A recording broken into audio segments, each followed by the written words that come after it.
Chapter 25 of Lord Latimer's Ladies by Margaret Elan Schmidt and Dan McLaughlin. Read by Dan McLaughlin. Chapter 25 Alice Hears a Tale.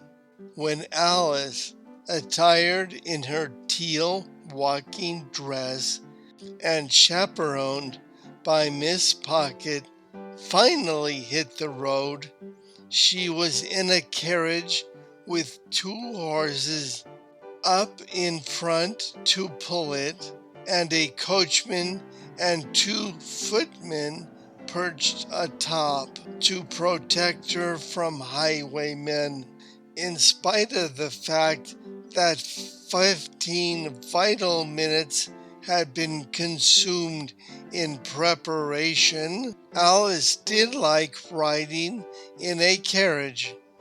There was something quite pleasant about being carried through the countryside with the fresh sea breezes blowing, knowing she was going to help her brother.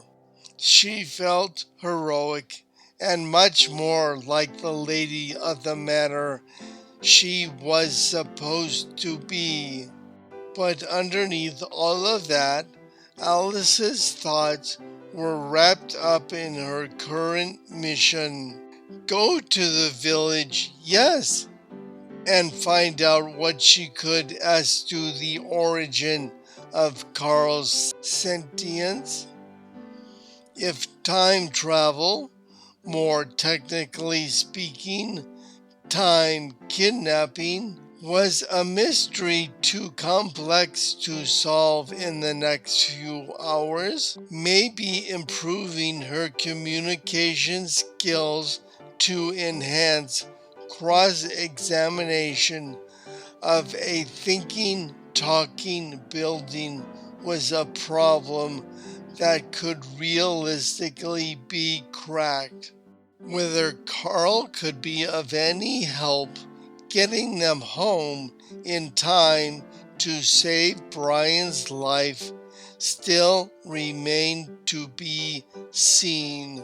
How far is it to the village anyway? Alice asked. Not far, said Miss Puckett reassuringly. Another few minutes. Really, this is much faster than walking. Alice took her word for it.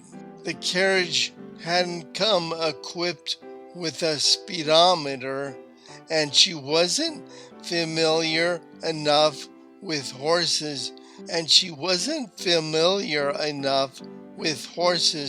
to be able to tell from the sound of their hoofs just how fast they were going.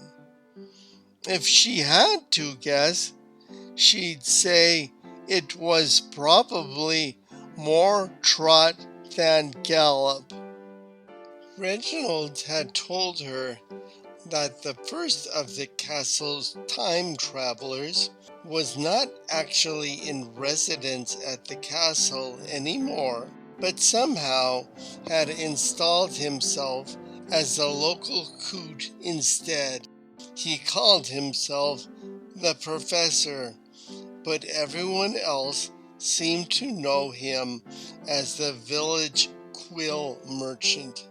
Alice trusted Reginald, and she had to hope that he was right, and that the professor/coot/merchant would be able to shed some light on the mystery of Dartmoor Castle.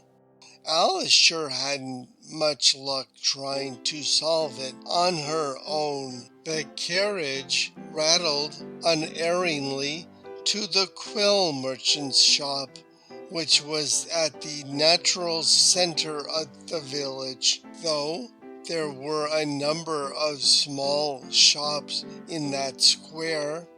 Alice could easily tell which one she needed, since there was a sign painted with an overly large plume hanging just over the door. Maybe the professor had a career in advertising in his former life, said Miss Puckett as she peered out the window. Well, he has a prime location for his shop, Alice replied. Maybe he did real estate on the side. She glanced out the carriage window and suddenly felt the strangeness of her situation. Rattling about the castle had felt a bit like a game, with everyone in a self-contained location running around in costumes.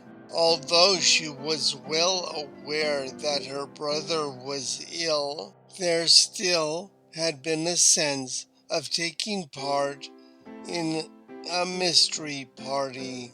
This, on the other hand, was clearly the real world, with people with concerns far removed from time traveler, talking houses, and insulin in a vial.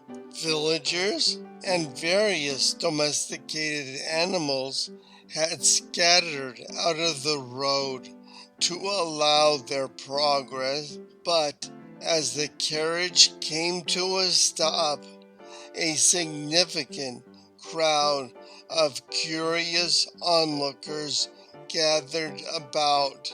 "Aren't you glad you changed your clothes now?" asked Miss Puckett with a touch of professional pride. "You look very nice." Her satisfaction at so readily making her mistress presentable, despite the difficulties under which she had labored, was not so subtle. Alice grinned. "I don't know what I'll do when we finally get home to our own time again," she said. "No one will ever be able to do such a wonderful job with my hair as you did. I know I couldn't do it." "They're waiting for you," said Miss Puckett, gesturing toward the crowd outside the window. "They've heard rumors, but no one from the castle has been down to the village in a very long time. Are you nervous?" Alice shook her head. The moment felt very much like that instant before the band struck the first chord of the first song of the night, and while the butterflies in the stomach were part of it, she never had stage fright. One footman swung down from the top of the carriage and opened the door, then produced a stepping stool. The second footman offered his arm as a handrail as she moved to step into the road, and she was ready. "No need to make a speech," Miss Puckett murmured. "Just wave and smile." Alice waved and smiled. Whether it was the carriage or the elegant teal dress, the locals seemed ready to accept her without any further proof of castle worthiness. They bowed and curtsied, and that sent Alice sailing into the shop on the crest of a regal wave. The sign above the door hadn't lied. Once inside the shop, her first impression was one of feathers. A staggering variety of plumage had been set in vases and buckets. White feathers, black feathers, gray ones, and brown. They were as long as her forearm or as small as her finger. Some were even gilded, others dyed, and they seemed to bloom like avian flowers at apparently random places throughout the room. The second impression Alice had was of paper.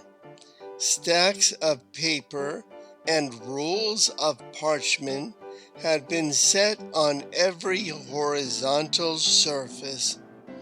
It was clear the entire shop had been organized in the "it might look like a mess, but I know where everything is" style.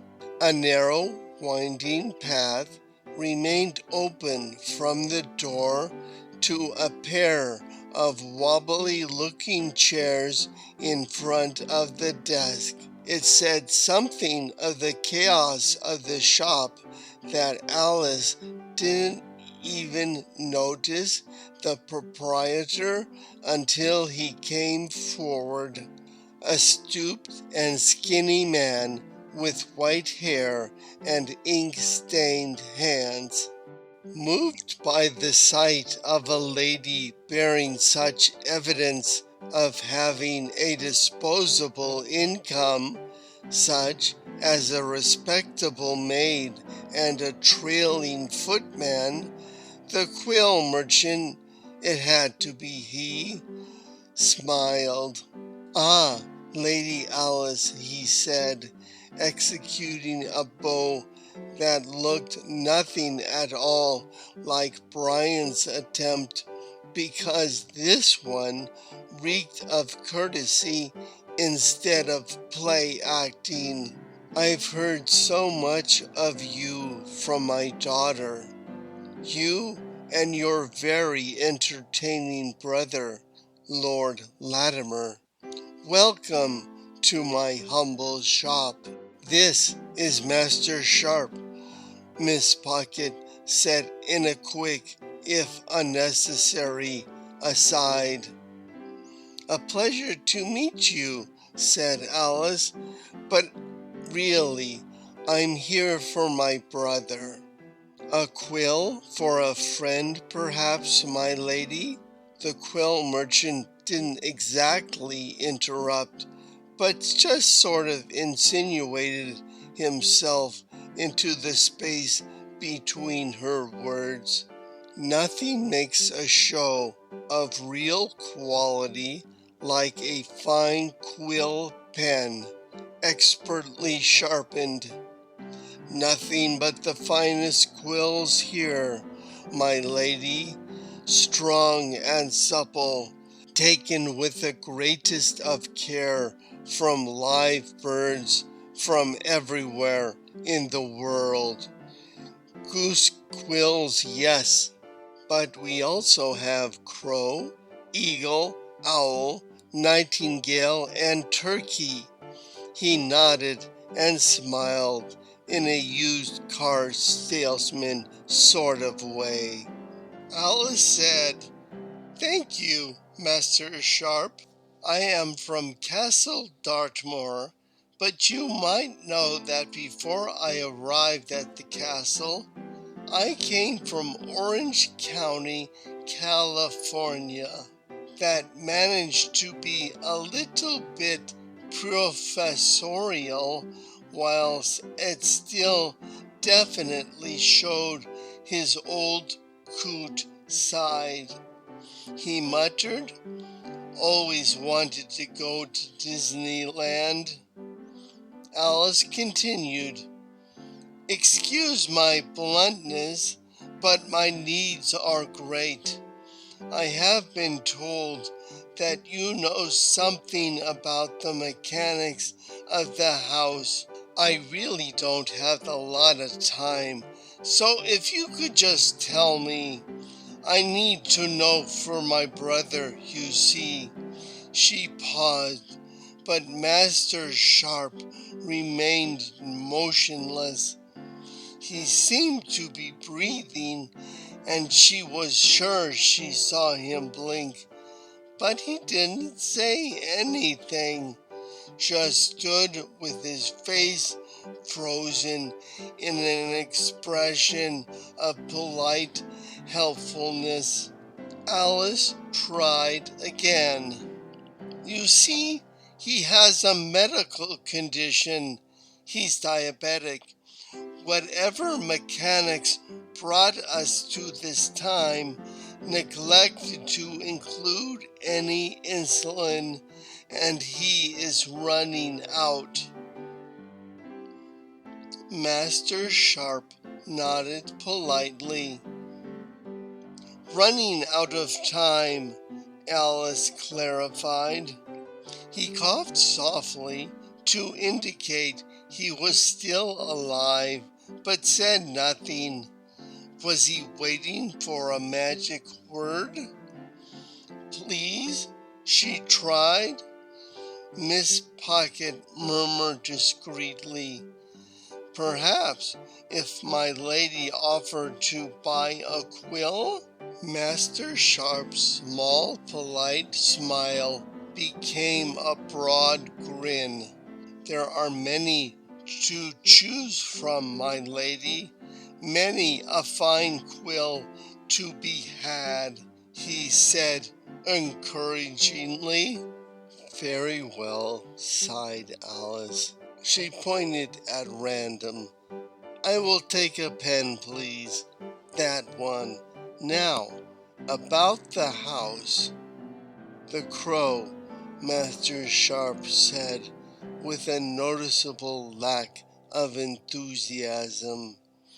Yes, Alice had always been a decisive shopper, a trait honed at the bargain bin on 50% off Tuesday, and she was in a hurry. That one's fine. Now about Crow is such an interesting choice, my lady.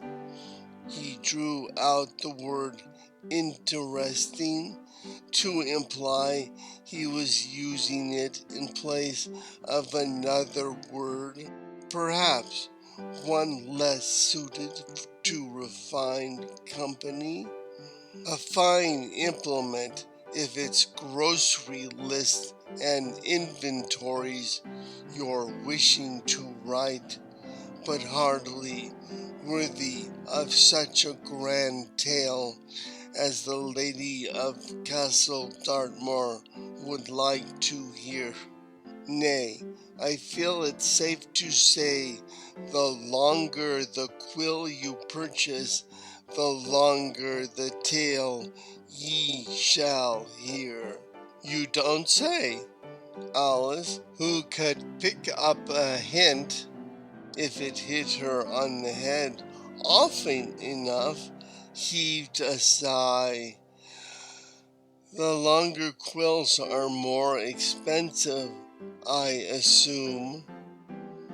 The merchant said nothing, but smiled and bowed his head in bashful agreement. Just do it, whispered Miss Pocket. It's not like it's your own money anyway. It's the principle of the thing, Alice whispered back, but she knew that Miss Pocket was right. With a sigh, she turned back to the quill merchant.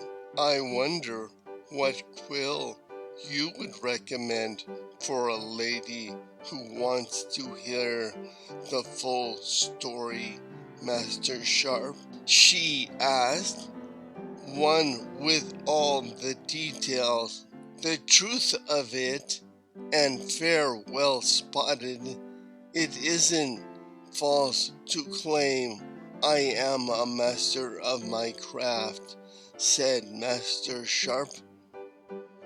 And make no mistake, nothing frames the fullness of the tale better than this. He came to a stop in front of a jar filled with exceptionally long white feathers. Swan feathers, angelic birds, but with a terrible temper if they catch you near their nests. He leaned forward confidentially. Now, if it's a tale of speaking castles and frightened travelers abandoned on the ghostly edge of the moor you're after, then nothing is better suited for such a tale than a fine set of high-quality swan quills. Swan quills, said Alice flatly. Only the finest, my lady, for a long tale, Master Sharp supplied, with a slightly more emphatic flourish and insistent grin. The full set for the full story, she said, just to clarify. Yes, my lady, Master Sharp seemed quite certain. 'Tis a long story indeed, talking castles, plots and mysteries, requires a full set of quills to tell the full tale. Oh, very well, said Alice, but just as she was congratulating herself, she realized Master Sharp had frozen again and was once again looking expectant, this time with his hand outstretched. The penny, both real and metaphorical, dropped. Miss Pocket, pay the good man, will you? Alice said in her newly acquired regal air, as Miss Pocket produced enough money to make Master Sharp smile. Alice reflected that she could get used to having a sidekick with deep pockets. Accepting a number of gleaming silver coins, the quill merchant actually bit one, something Alice had always assumed was theatrical hooey, before he nodded approvingly. Aye, one misses a strong central bank at times, he growled. Miss Pocket took possession of the quills themselves. And now the story, Master Sharp, she said. Yes, said Alice. Please tell me what you know about Carl. I mean Castle Dartmoor and its tortured past. In the back of the shop, behind the desk, and well away from the most flammable of the piles of paper, there was a small pellet stove. Master Sharp gestured for Alice and Miss Pocket to seat themselves in the rickety chairs while he stood by the stove. It were like this, he began, and Alice realized with a slow dawning horror that the quill merchant had a penchant for drama that was very much like her brother's. No wonder his daughter, little Polly, had enjoyed Brian's performance so much. The quill merchant assumed a pose, and Alice could only hope that the coming narrative would be reasonably succinct and free of song and dance. "'Twere a dark and stormy night," he began in a tone very different from his usual one, while from a different age. Master Sharp had evidently decided that nothing was better suited to the telling of a dramatic story than a pirate accent. Alice had experience with this sort of thing from dealing with her brother and his friends, so she didn't even flinch. Dark and stormy, check, she said, as the proud new owner of a set of exquisite swan quills. Alice didn't feel the need to sit through the colorful atmosphere and setting part of the tale. She was hoping to get straight to the how do we get out of here part. Unfortunately, Master Sharp was in full wise old coot mode. He waggled a finger at her in playful warning. Ah, I sense you are skeptical, my lady, but ye be not from these parts, and ye do not know the power of the storms the wild lands doth possess. Actually, I gather you are not from these parts either, Master Sharp, said Alice rather pointedly. Nor these times. Are ye smart, lassie? Ye are indeed, so I know better than to be pullin' your leg. Yar, yar. Having gone full Long John Silver, the old coot took a moment to mime taking a puff on an invisible pipe. So, where was I? It was a dark and stormy night, Alice supplied, a trifle quickly.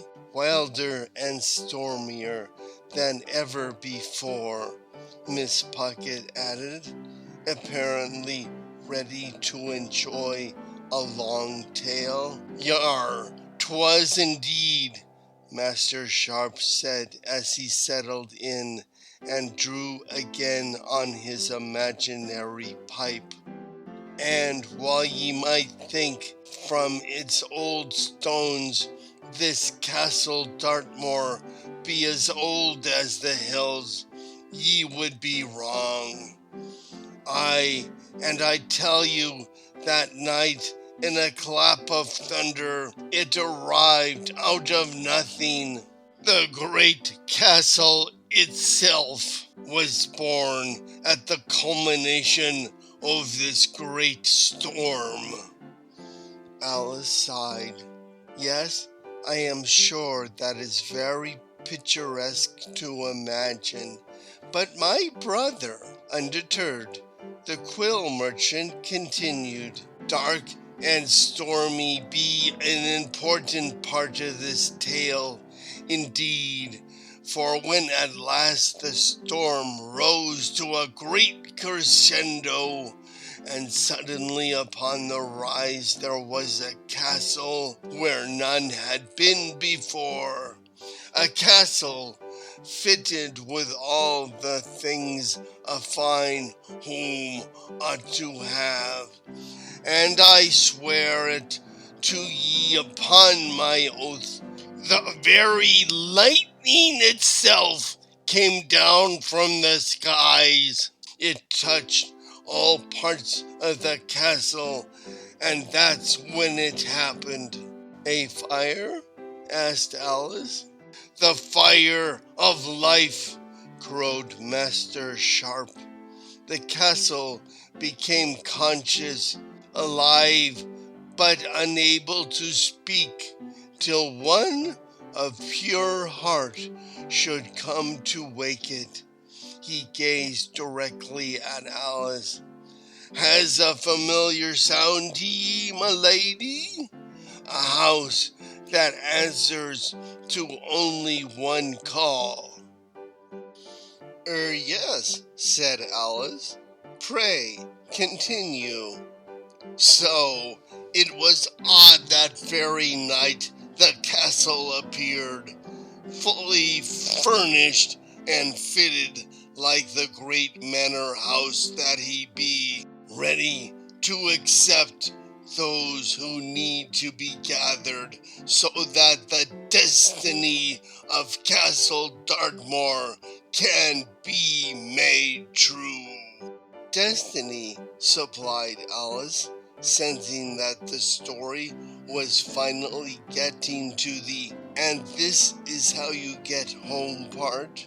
Aye, my lady, destiny I calls it. Some may calls it fate. Mind you, I would not over quibble whether a moment of such portentous immensity might be rightly called destiny or fate. Alice let out a sigh. Yes, call it what you will, but what is it? For ye see, the old coot continued with his tale unperturbed, destiny, methinks, implies a conclusion that is not preordained, while fate suggests that the outcome be already determined. Or it could be Providence, said Miss Pocket, clearly enthralled with the story and its larger implications. Master Sharp beamed at her, recognizing at last an audience worthy of his talents. Oh, aye, miss, some would say Providence, he said agreeably. Thwarted in her quest for useful information, Alice groaned in despair, put her head in her hands, and was ignored. But I would not be one to make hasty assumptions as to whether 'twas a good providence or a providence of an ill and dastardly nature. But some would call it Providence. Aye, 'tis so, 'tis so. But how do you know all this, Master Sharp? Asked Miss Pocket breathlessly. I know 'tis true, for 'twas on the very same stormy night that I myself was torn from hearth and home, swept over seas and through time to this very shore, almost 20 years ago to this very day, though you may not believe me. I do believe you, Master Sharp, but tell me this, Alice said, struggling valiantly to truncate the narrative. When we arrived on our own stormy night and were given a message detailing our quest, what went wrong? My brother fulfilled the dictates of our quest, and here we remain. Why is that? There ye have the nub of the matter, my lady, said the quill merchant. Did ye unravel the tangled skins of time, or a mere mortal puzzle that was set to ye? And while ye might well have fulfilled the part of the quest that was yours to fulfill, what of the others? What others? Asked Alice. The others, ye foolish wench, said Master Sharp, perhaps overplaying it a bit as Alice stiffened her back. What does that mean? She demanded. No more hardy-dar-yarm gobbledygook. Spill it, the grizzled merchant said hastily. The true curse of Dartmoor Castle be this: while one remains, all must remain, and the house can know no peace. Alice stared, filled with a sudden rush of pity. 20 years ago, she said, and you were all alone in the castle? What did you do? What could I do? The old coot seemed to have lost his enthusiasm for pirate talk. He dropped his affectations and gave a small shrug. The storm was still raging and the roads had washed out. By the time people wandered over from the village, I had realized that no one was going to believe the truth. They assumed I was just a servant of a mysterious lord or lady, and the next thing I knew, the farmers were turning in a tithe of their crops, and local families were asking if we didn't need more servants than just me taking care of the place. He spread his hands helplessly. And then? Asked Alice. And then, almost a year after my own arrival, lightning struck twice, and in the middle of a stormy night, I found an old woman on the castle steps, swept out of time and shivering with the shock of it. The Dowager, whispered Miss Pocket. Master Sharp nodded. She wasn't suited to hard labor, and it takes a lot of that to keep such a big house running, but it made things easier to have someone around who could ask for things, and the servants we hired liked having someone to wait on. I liked her, he added. She was the only one like me in the world, and she had a dry sense of humor. Look here. He turned to the old desk and pulled open one of the drawers, drawing out a handful of old papers of various sizes.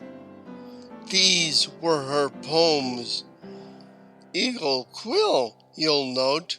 Nothing shoddy about the Dowager. Who would have thought such a fragile-looking old biddy could find a rhyme like that for Sigh of Venus? Alice glanced over the poems and saw the graceful sloping handwriting without really reading anything. But it sounds like you were good friends, she said.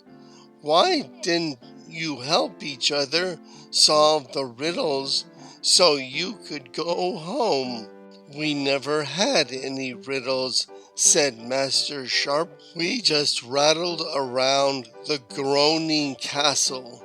We were just trying to get along, the Dowager and I, and that was when we thought that was all. Another storm came, and your Mrs. Downs arrived, and we had to start all over again. He shook his head. Mrs. Downs? Alice echoed. She was next, agreed Mr. Sharp, and we did what we could to help her adjust to her life here. She was happy in the work, I think, had nothing much to go back to and liked being in charge of such a big place. All those people. The Dowager was having a terrible time with her arthritis and could barely get out of her bed by that time.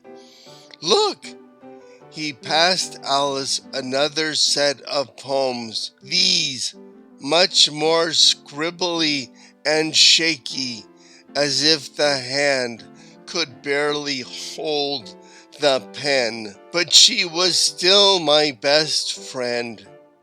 The girl who Mrs. Downs had sent up from the village to act as her nurse turned out to be a sweet thing as well.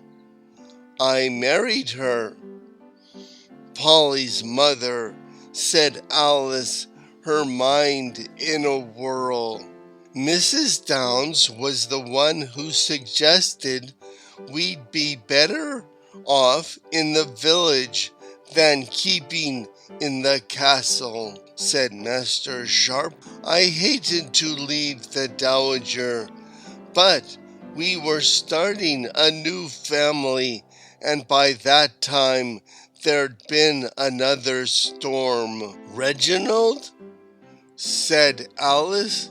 Mr. Shield, agreed the old coot. Mrs. Downs was the one who greeted him when he came, and she told me and Mrs. Sharp that it was just a matter of time before people started magically vanishing out of the castle instead of being drawn into it. He stared into the coals of the fire, lost in the past.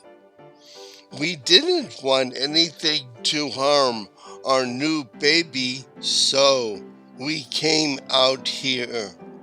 Mrs. Downs promised to write so we could know the Dowager was well, and write she did every 2 weeks like clockwork.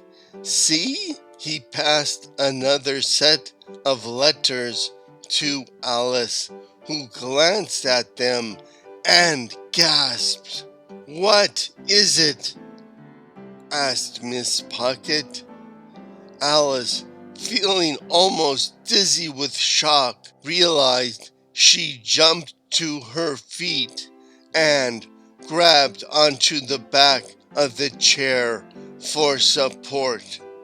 Miss Alice, said Miss Pocket, you've gone so pale. It is a shocking tale, my lady, said Master Sharp, but a story out of the past, not meant to make you faint.